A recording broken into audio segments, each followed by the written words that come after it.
Welcome to the LCS post-game lobby. I'm already smiling because we have Kasing and the Fisho and Cold and Odoamne, as has been his persona throughout the split. It was really funny in his interview again. Silly, let me call it that. I gotta admit, I didn't hear the last 2 minutes because I was chatting to Kasing. He was saying that they were gonna. He was asked a prediction for the match versus G2. He said 3-0. Medic said for Splyce, no for G2, and then it was laughter and hilarity ensued. But it's gonna be much funnier over here. So Kasing, thank you very much for joining me, and also congratulations to your side, a 3-0. Very nice work. I mean, I think, considering, you know, what we saw like when we lost to Vitality and G2, those games I think actually we could have won, but it was actually on us to like to not play the comp correctly. And basically we just got really impatient, and I think one game we just tried to rush Nash, and that was just terrible by us because we should know, you know, we're not bad players. And I think today showed us that we can play cleanly whilst also being able to be decisive at certain times. It seemed like you were still very much mulling over that Week 9 performance. Did you really come here today wanting to make the statement of, hey, we are better than this, we can play cleaner than this? I mean, I feel like when teams are basically saying that Splyce can maybe go 3-1 and 3-2, or even, you know, lose to Splyce, lose to Roccat, then I felt a bit like, how do I say it? I felt like it was because of the fact that our Week 9 performance was pretty shit. And yeah, I think that's what caused a lot of people to doubt us, but I never thought that we would lose to Roccat. Well, the Fisho also said it was the easiest 3-0 prediction in his life, so at least he had faith. He had faith. Oh, the Fisho. Because I actually watched the games and analyzed the teams. The other guys just do this, and then they blindly predict. That is so rude. You're just saying that nobody else does their job except for you. I mean, did you see Cole's 3-1 prediction? Like, what was that? 3-1? Oh my god. I actually analyzed Splyce and thought that they could actually pull off a win by abusing the fact that the bot lane of Splyce didn't always have the best laning phase. So I thought that could give them a win, but they actually played very smart from the bottom side and didn't get abused. But also Roccat, I feel like they didn't actually play completely to this condition. So I thought it was a little bit on both, you know. But I think it was clear that Splyce was the better team. It was a good prediction. What was the TLDR of Roccat? I feel like we talked about keys to victory, be it the mid lane, be it possibly Profit, be it the bot lane, but they tried a bit of everything, a late game composition, and a good start in the last game, and it still didn't work. So is the TLDR then just not strong enough to get to semifinals? Yeah, I mean, I think that's the fair statement to make in this case here. One of the things we looked a lot at between the two teams was just, it kind of felt like Splyce could do everything Roccat could do. Splyce could just do it better. And Splyce in general also had more talent on their lineup. So it just felt really hard from the get-go, unless Roccat had like one specific thing in the game they could really abuse to get ahead. Could have been the bot lane, wasn't the bot lane. Could maybe have been Profit in the first game, it wasn't.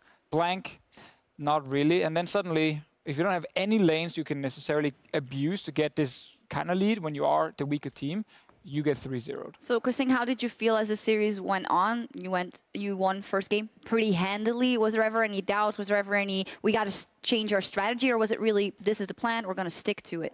I think our plan was fairly straightforward, knowing that like Roccat played really well around like picks like Kha'Zix, and that's pretty much why we like permanent and same for Azir, because we know that Blank is like one of, you know, the best Azirs in the world, as Niski would put it. But I think our plan was basically to shut down their mid and jungle and make sure that they don't have like a winning 2v2. And well, like even though Zach loses like early, I think early, but after he kind of wins every 2v2, no matter what, with whatever mid laner. And we kind of use this as the fact that it's kind of pressured in the other lanes. And yeah, I think our plan was quite straightforward from there. Well, also straightforward victory, 3-0, and the player of the series was Odoamne, 44% of the votes for the Romanian in the top lane. Perfect, we had a little segment on him ahead of game 3. He did well, he was on Euphoria. You couldn't write this stuff better. The script is perfect right here for Odoamne and Splyce. I mean, 2 Camille games where they play around him in the early game, he gets a bunch of kills, and then he's pretty good. He is pretty good. We talked a lot about how Odoamne playing a bit more carries was very much, it came together with Splyce having more synergy and him being able to pick those things that he maybe really wanted to pick but couldn't in the past. Is that something that changed the dynamic of the squad? Is it a big plus for him? I think, like, although as a player, you know, I've known him since HTK 2015, where I knew him as a tank player. Only Maokai. Yep, every game. I liked this Maokai a lot, but... He was famous for Trundle as well, I remember. And Rama's top lane. Yeah. Yeah, it was back Good when it was times. like Smite TP meta, I think. Yeah, that probably. Good stuff. I hated it. Fucking Huni. But anyway, regardless of that, I felt like Odo has definitely developed more as like a, how do I say it? Like, he's much more well-rounded now compared to before. And I don't know if it was because of the fact that he maybe wasn't confident, like back then playing carry matchups compared to now. Because I feel like maybe Odamne as a player has improved. Like, I haven't seen him for maybe 2 years or 3 years before that. And I felt he definitely has changed his mindset a lot. And I think because of his mindset change, he's always like trying to strive to be better. And like, no matter what he's playing or like what meta it is, he would like always look to improve. And I really kind of, how do I say it? I find it quite admirable by him. So, yeah. Can I turn that a bit on you personally? Because I heard that after last week, you were quite disappointed. You didn't maybe think that you did enough. How do you feel at this point? Are you proud of today? And do you feel confident going into the rest of the playoffs for you personally? I actually think today, I think how do I say it? I think last week in week 9, I didn't play as good because I think I was basically just very, how do I say it, panicked. And when you're panicked as a shot caller and a support player, like, you basically, tell your team to just, go somewhere that's just not good. And if you do this, then you basically can't really win a game because of the fact that your team is relying on you. And if you, fail your job, then everyone else will also like die or something. And I felt it was on me today to kind of like make sure that, we calm down, we make sure we do our plan, make sure we play to our win condition. And I think we did that really well today. And why did it be the kissing effect?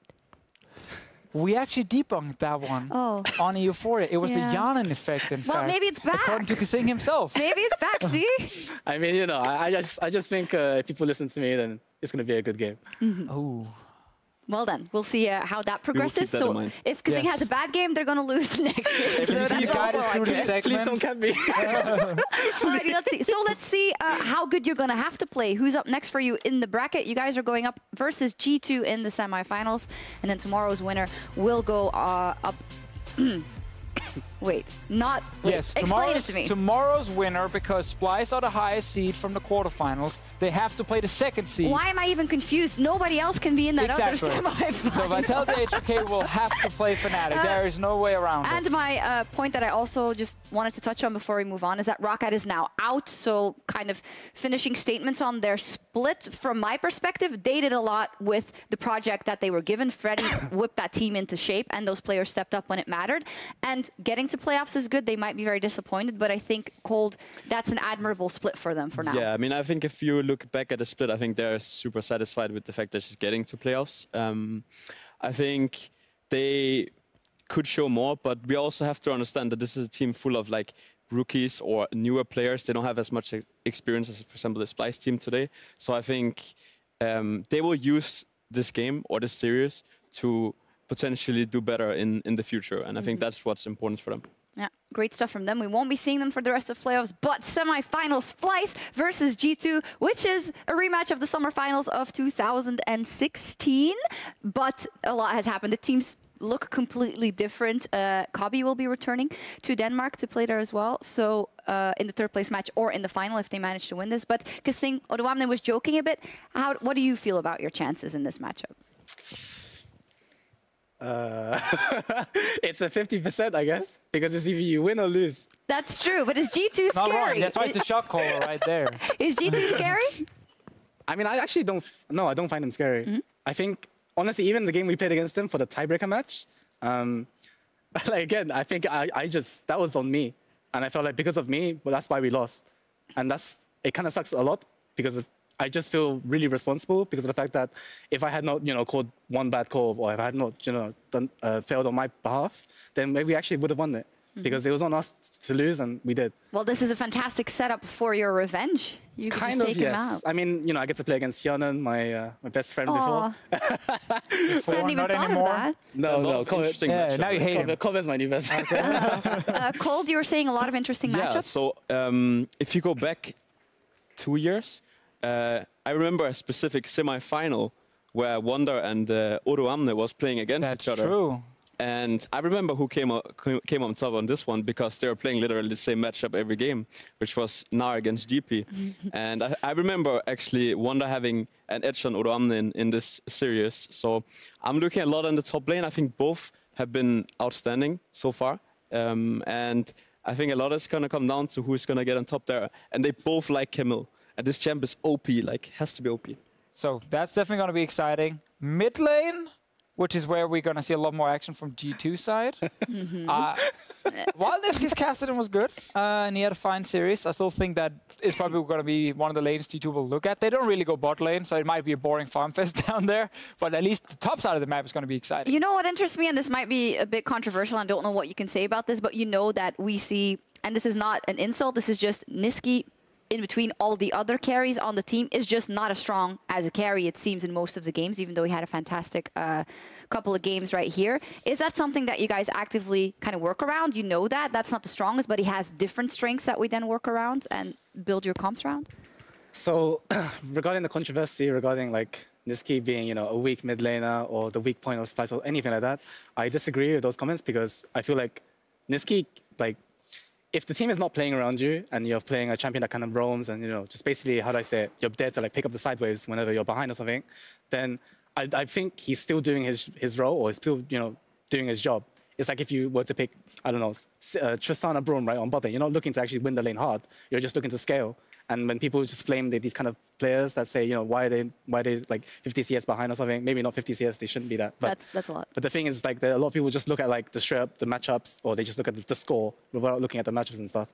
And I feel for Niski because I feel like he's always trying to help others. Like, I think in our game against G2, he literally TP'd and healed like Zach to save him. Yes, yeah, I mean, that did cost him his lane. But I think for someone who does things like this is really like commendable. But yeah, I feel.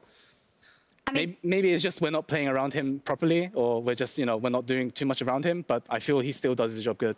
I think just that's where there's a small misunderstanding sometimes in what people are criticizing. I don't think anyone is saying that he's not actually... That he's not a good player. That he doesn't have a role on Splyce that he's able to fulfill. I think it's more like, if you look at just pure carry potential, if it was still tank top laners being played all the time, and you then had a setup where it was Caps versus Niski. People would pick Caps every time as the better carry, right? If they could rely on him in the late game teamfights, as an example.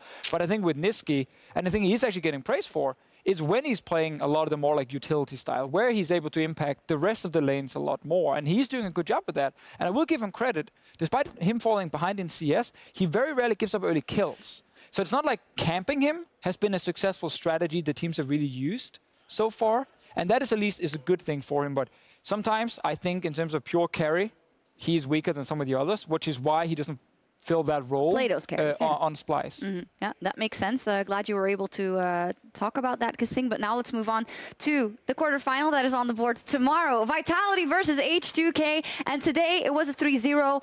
We had kind of expected it not to go all the way, but this one, I can barely hold my excitement. Maybe you would have said H2K, how would they have a chance in hell if you told me this was the quarterfinal matchup in week 4? But today, Cold, or tomorrow rather, what do you think? It's going to be exciting. So when I looked at the matchup, the difference I saw in today's matchups compared to tomorrow is that the Splyce carries were just stronger than the Roccat carries. But tomorrow we have actually seen both Selfie and Sheriff stepping up big time. So that's why, for me, this matchup becomes more close. And I am not 100% convinced on Vitality as a team in terms of like their macro and how they set up in longer series. So I'm very excited. I think it's going to be close. And I predict H2K to win. The Fisher also predicts H2K to win. Why is that? Because I can see how H2K's play in the last couple of weeks has amazed many, and they made it to playoffs. But to peg them in a quarterfinal over a Vitality... I mean, so to the point you just made about how they played the last few weeks, like Vitality are 3-7 and HK is 7-3. Yeah. So if we just took it from that part, HK would be huge favorites, right? I think for me, H2K's main strengths have been mid to late game. One is team fighting. Another thing is how they play around like Baron specifically, and how they actually stop other teams from rushing it down. And I think Vitality's biggest weakness have been mid to late game. So I can see Vitality win most early games in this series, but then they've really struggled the last few weeks when it actually comes to snowballing that lead, especially around Baron. They leave a ton of openings. They kind of get greedy, where if they feel like the setup takes too long, they just force a fight instantly, and they end up like taking a huge gamble on it that can backfire. So I feel like H2K in most of the games will get to late game. And can become the better team. That's why I got 3-2 for them. 5 games, nice. So that's going to be 5 games, and I think close, but I think H2K gets it. All right, Kissing? Actually, I feel like on Vitality, they have Jizuke as like I would say, the star player. I feel like he always performs well, and no matter the matchup that he's playing, like I feel like he never plays bad. But that's like the only player I see doing like really well. Whereas in H2K, I feel like Sheriff is much bigger carry threat. Or he is a much bigger carry threat compared to like Jizuka, because of the fact that in the mid game or mid late game, like your AD carry is the most important member, and I feel H2K as a team plays more cohesive rather than Vitality. And I feel like Vitality's bot lane is actually weaker compared to H2K's bot lane. I feel like H2K will actually win. Yeah. No, What's your score? 3-1. 3-1. This is 3 analysts saying that H2K is going to win. I know a certain person that is going to go on Twitter and tweet something right now. And I think we all know who it is. But talking about Twitter, we also asked you guys to send in some questions for our experts with the hashtag #PingTheLobby. And let's take a look at the first question from the Wonderspons. That's a Dutch word, that's funny. How do you prepare as a player for such an important best of 5 besides scrim and practice in games? So maybe Xing, let's start with you. How different was it preparing this for the best of 5s as opposed to the best of 1s all split? I think the mentality was definitely important, like what we had to change, because usually when in week 1 to 5 or week 1 to 9, your mentality may not be like the greatest because of the fact that you're just playing every week and week. But for playoffs, it's much more like important to know that that you're trying your best, to know that every single matchup like matters. That you play in scrims, like you can't just troll and just like FF20 and blah blah blah. So to that, coming back to Vitality and H2K, one place where Vitality could have the edge is they've talked a lot about how they've played best of 5s together, 4 of those members, and they've kind of withstood a lot of that stress. You do have some people on H2K like Sheriff, even though he's come into his own the last couple of weeks, who we don't know how he will adapt in a best of 5. So that could be, mentality could be very important. I always stay away from mentality points because I'm not in the head of the players. I can't predict if Sheriff goes on stage and starts shaking. What do you think about Sheriff's mentality? Seems like a nice guy. I'm sure he's going to have fun on stage. All right, just kidding. I'm not in his head. Just kidding. It's also the point of like experience and inexperience. Like some people actually just show up even though they're inexperienced, and then you're being like, oh, yeah, he was inexperienced, but he still showed up. So we will just have to see. I think we can only judge of what he has showed in the split so far. And I think with time, when in the start, he was not like exceptional or anything, but he has really shown to step up in the split. So I hope he can continue this and show it in the playoffs. Who on paper is the best of 5 team remaining in playoffs? Ooh. See, I think Splice are going to be a good best of 5 team, which was one of the reasons we also predicted them to win. Like they bring effectively a second team of just coaches with them that can also help with preparing. And they have a lot of veterans who's obviously done this a lot before and knows how to prepare for best of 5s. They also have Kasing, and if you just listen to him, it's true. And if you just listen to him, I mean, Fnatic, it's like an extension of Peter Dunn in game. If they start losing, is it then because of Kasing? I mean, that's what he said about week 9. Yeah, it was because of me. So that's obviously a little bit of a problem. But I think Fnatic with Youngbuck gets a big advantage than they had last year. Youngbuck has always done really well with drafting, which is going to be a big thing. So best support systems translates into best of 5. Either that, or if you have Sven and Mithy, but they're not here. So I cry every time they're not here anymore. We can't really pick them. I do believe Vitality should also be a decent team in a best of 5 because they can play so many different styles, and they have shown to be able to carry from different roles. So have they? I mean, we saw in the start of the split, we saw Carboshat taking games on like Jax. Like one. He carried against us with Jax, man. Fair, no. It was brutal. Selective memory. You could easily be right here. I just always felt like if it wasn't Jizuke on a playmaker, Vitality looked super different. Like when they try to play the scaling comps with scaling mids, they like fell super far behind in some of the games and like had to win against Roccat by like TPing in with a virus to finish the nexus and that kind of stuff. Like So I agree that they show a lot of different picks, which could be super interesting in a best of 5. I just haven't always felt like they carried from multiple roles. Well, we'll see tomorrow. We'll have possibly 5 games to judge both Vitality and H2K. I do want to move on to our second tweet, which is from Emil Falk Nielsen, tweeted, which do you think will be the most contested picks in playoffs? I know this might be a bit tricky for Kasing as he doesn't want to disclose anything, so you can not say anything if you don't want to. But we did see a couple of different pixels already in this match, and I suspect that Splyce still has a couple things they don't want to show us, and maybe they don't want to show us Trundle Jungle again. No, we accidentally picked Trundle. It wasn't on purpose. Really? No, I'm kidding. We wanted it. You got me. Paul, what do you got? So, I mean, when I look at contested picks, I usually look at like high value picks. And I think usually when I think about high value picks, it's picks that can be played in different roles. So I look at champs like Swain, I look at champs like Cyan. They should have really high value because you can pick them early in the draft without the team actually knowing where it's going. Is it going top or is it going mid? I also look at champs like Saya Rakan, looks super strong. I think Galio could be one of them. I got one. No, go on. Sorry. And then I was going to tell me when you were done. I got one. I'm going to interrupt you, but please keep talking. No, I wanted to just tell me when he was done. Every champion. I was hoping to get one of those champions. Yeah. Stop talking. Specifically for the G2 and the Splyce series, I think Camilla is going to be super important. But then it goes more into the matchups, you know. But give me two more. Olaf is going to be contested, but not a good pick because we in EU are not that good at actually utilizing it. One more jungler. He's green, kind of blobby. I think it's Zac. Yes. Because you know what happens when people play Zac on stage? They actually have... They look really good because they have a really clear engage tool. And if you feel like, oh, I just messed up, you just all right back out. Zac is so forgiving. I love him. I absolutely love him on stage. Very highly contested. Looking, like, you can actually pick a lot of champions that will just completely make Zac useless. But we just don't see that very often.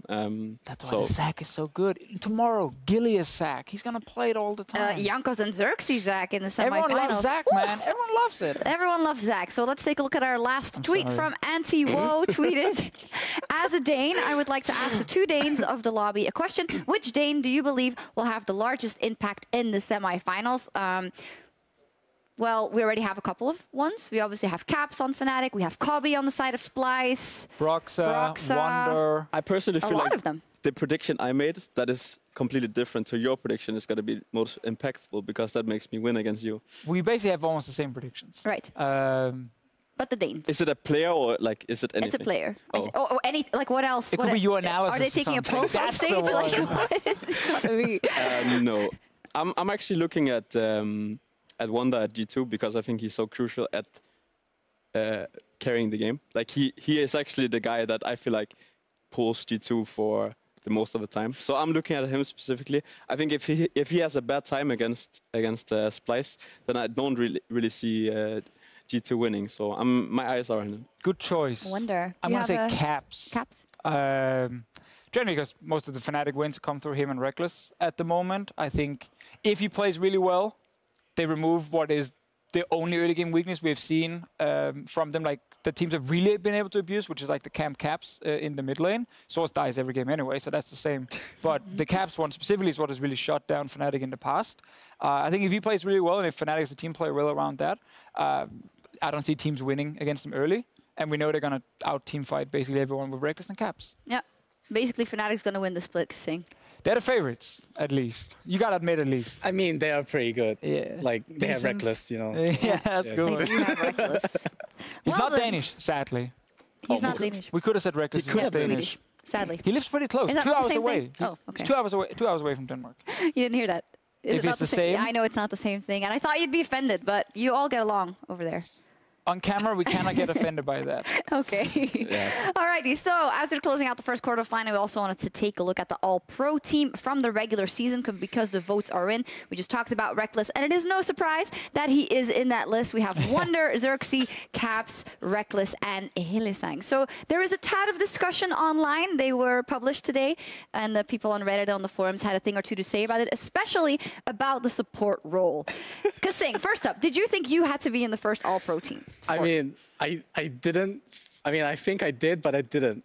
Like, I told Peter, my coach, I told him to vote for Hylissang because I thought it wouldn't be. You were one vote short. Yeah. You could have been. You could have put it further down. Yeah, I could have told Hylissang to go down. But that's not how you vote. That's not how you vote. But I mean, I voted based on, you know, who I thought was good, and I felt like Hylissang was pretty decent. So. A bit of a discussion we had earlier was: is there really at this point, you know, in times gone by, you could say Mythy. Absolutely best support in Europe. You could say Mickey X had his period where he was the best support in Europe. Yellow Star, far gone. But right now, it doesn't feel like there's a clear, this guy is miles above everyone else. It feels really open. Yeah. Overall. I kind of feel the same about the jungle role at certain times because both the jungle role and the support role are so determined on like how much do you actually provide for the team. It doesn't have to be like what you actually see in front of you. It can also be what you're doing in terms of shot calling, what you can do in terms of like leading the team in game, outside of the game. And as a viewer, you don't see this like as much as like I would see in my team or Kasing would see in his team. So I think it's just super hard to judge. And to bring up like a guy like, for example, Yellowstar, it was because we knew what he provided for the Fnatic team. That's why so many people praised him, and they were like, this guy is so crucial for the victories. And there was a lot of change, like Miffy is out, we are still learning about what the support players are providing for the team. And I think that's what will take some time. I think it's interesting he says jungle, because for the last couple of weeks it was pretty unanimous that Xerxes should have that #1 all-pro spot. Do you think someone else should have been there? I mean, it was... No, I think he definitely has shown that he was the guy that performed the best. And I think the jungle role specifically has more tools to shine than necessarily the support role. But like if you look at the middle of the pack of the junglers in Europe, like it's super hard to tell, like this guy is better than this guy, or... yeah, exactly. That's where it comes. That's where you need to understand, like, what is this guy providing for his team? And there are different things you can provide. Yeah, it's hard to say. I think just in general, like you could have defended a lot of different first place junglers. Like you could have put Memento there and had a good reason for it. You could put Cold on your list and say, because, you know, he didn't have... Unicorns of Love success. Yeah, exactly. Like they actually, as for a team who ended up being last, they actually looked pretty good in a lot of the games. And the early game was mainly carried by him specifically. I'm not saying you had to be #1 or anything, but you could definitely put you on the list and you could actually make a case for it. I think also with top lane, like for me, Wonder was #1. But that's like #2. I'm like, Odo Amne? There's like a ton of people here. I ended up with Odo Amne because I felt like the second half he was individually so good. But I can see anyone put Soas. I could have seen, people look towards someone like, Prophet and what he did in the early stages. So you can make a case for different support. Top, you have a lot, but I feel like ADC and mid are two of them where most people feel unanimous about the picks. Is that correct? Yeah. Reckless was like by far the highest, right? He had like 90+%, I think. 90+%? I think so. Yeah, something was said like the gap was like insane. I haven't seen it exactly, but... The thing with Reckless is just we have seen so many games to split where he just literally takes over the game by himself and just being insanely far ahead, killing everyone. Like no other ADC has shown that in the split. I think the only one that comes close for me is like a guy like Kobe, but he has Kasing playing Lulu and Janna for him, like it's kind of... What? I play it because he's good. Not because I know it's good when you make him look better. Comment needs it. Yeah, exactly. He's not carrying. You gotta hold his hand. Sven is also gone, which obviously meant that the AD carry race that we typically saw between Reckless and Sven obviously wasn't there. I know it's so much conjecture and so hard to say, but if Sven was here this year and he played the way he did last year, is this still a close race? You still gotta give it to Reckless. Yeah, I think Reckless. I mean, he did win the summer MVP as well, with Sven still here. So that's true. There we go. Who is your guys' MVP amongst these lads? Yes. That's no surprise. Yes. Who would you guys vote for MVP? I mean, it's obvious. Reckless. No. Like, he's just... We don't want to spoil anything, but I mean, he has a pretty good chance. I feel like it's a pretty race between Caps and Reckless. Seems like those are the top two. There's probably a lot of people with him. I still wonder if a lot of people put Perks in their list, or people put Kasing in it, or in terms of, because like the thing about MVPs, a lot of it depends on how you value the MVP and what you title. Value. Like, is it leadership you value and the effect he's shown on a team, or is it the individual carry skill you value? And if it is like the effect on the team, like a lot of people have highly praised Kasing for that one specifically. Perks obviously is a mix of two things, where one, the carry potential he showed for at least... No, it's all about the KDA. Split. And then, of course, the KDA is... Actually, he's a bad KDA. He dies a lot. Yeah. So that's not good for him. But then it's also like the impact he has on G2. Well, we'll see in a couple of weeks. We'll also steadily find out the rookie of the split, the MVP of the split, and all that jazz. But not today. But tomorrow, we have a hot best-of-5 on our hands. H2K and Vitality, they square off in our second quarterfinal for a spot in Copenhagen and for a spot in the semifinal. Going up versus Fnatic. That's not a present if you get that. But we'll see. The first game will start at 5 p.m. And as you've heard it already from the guys here, it's going to be a very good one. Most likely 5 games. It should be explosive. Please. Explosive. Hopefully. God Gilius level 2 ganking, level 3 ganking, level 4 ganking. Level 1 ganking. Out of 18 games, only one Vitality game have been slow. Out of 18 games. All the other ones, action. That's what we want, action tomorrow and more action tonight, because over in the NA/LCS Academy, the playoffs are well underway. Cloud9 versus FlyQuest is tonight's matchup. And if you missed any of the games from the quarterfinal in the EU/LCS, you can check them out in our rebroadcast after the show in North America. So that will do it from us. Congratulations once again on your semifinal, Kasing, and that will be all from us here in Berlin. We'll see you tomorrow for H2K versus Vitality. Have a great night. Bye.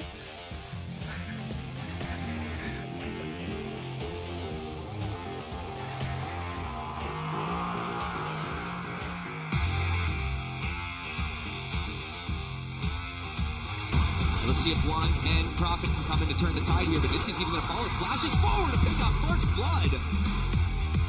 He's going to knock down Cersei. Pain Train's coming in looking for Blanc. They're going to knock right into him. And this is going to get immediate revenge. And even Prophet can't get away as easily. Gets pulled back in by the goo. The decimating smash into Mega Dark form. Kami get the double kill as he picks off the final member, and that is everyone gone. Ace at 33.5. Ulti coming out from Rise. Can he find a pick? Just blank. This is a pretty heavy investment. Flashes forward, goes for it, and he's going to be able to knock Cersei down to 0. A lot of damage coming out of the Jhin. For a shot, flashing, and Kami with the style. We can't win. Yeah. Oh my god. But how do we fix it? One tower falls. The second is not long for this world. And it's not even 30 minutes on the clock. Betty and Splice are flexing their muscles, and we have gone to match point in this quarterfinal. Kami's going to have to flash. The Rockets are out. Nobody's coming to help. Flash is following. Eels, everything. The hook, it's not going to be there. The Jinx EQ. He's overstepped it. Can he stay alive? No summoner spells. Kasing is looking for that auto. The hook comes in. North Scarin's going to save his carry's life. He's moving. Sven is moving. I bet. Nice back up. Sven is coming. They're looking to chase down the trundle. The hook is going to catch on top of him.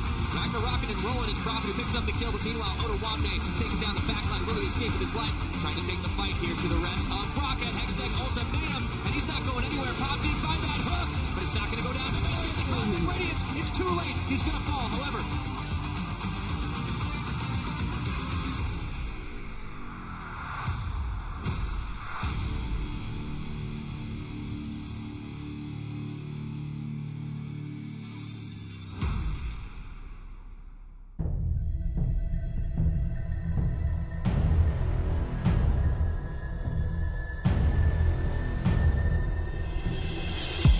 in 2013, 26 teams have graced the European LCS stage.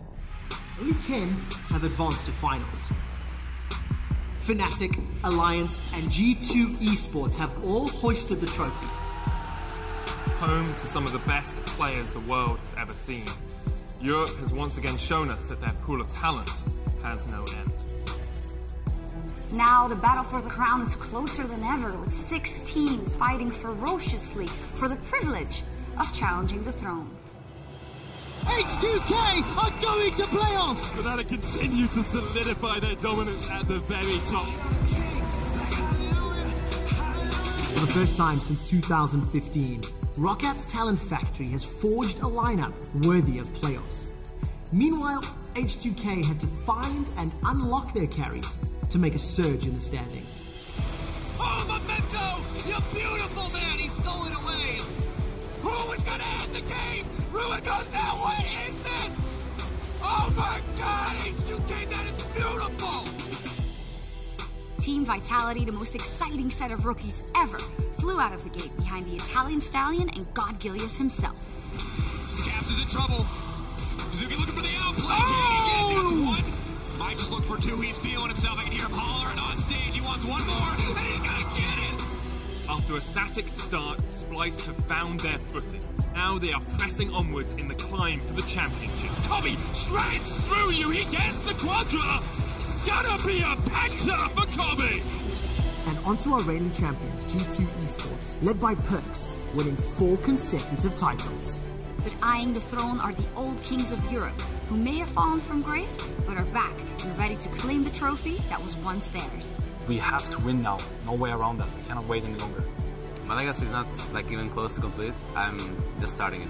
I want my legacy to be as a leader who brought Roccat to the finals. G2 are the kings right now, but I've killed a king before.